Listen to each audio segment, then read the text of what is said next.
အလောက်ကိုအလောင်းနဲ့တူအောင်လောက်ကပါ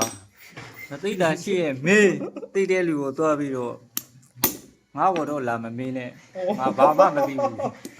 မတ်သားလောက်ပါတယ်ခင်ဗျမတ်သားလောက်ပါတယ် မသိတာရှိရဲ့ ဆရာလောက်တဲ့လူကအဲ့လိုစကားပြောလို့ရှိရင်အဲ့ဒါခေါင်းဆောင်တယ်လို့ခေါ်တာ သိတဲ့လူကိုသွားမေး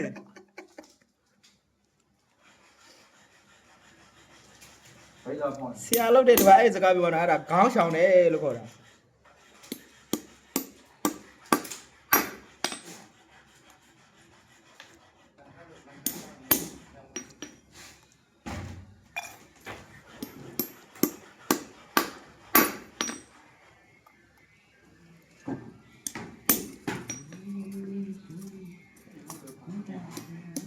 နားကြိုက်တယ်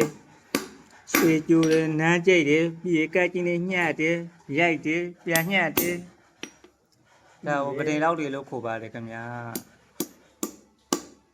ဒါလက်မှုပညာပါစက်မှုပညာမဟုတ်ပါခင်ဗျလက်မှုပညာပါခင်ဗျ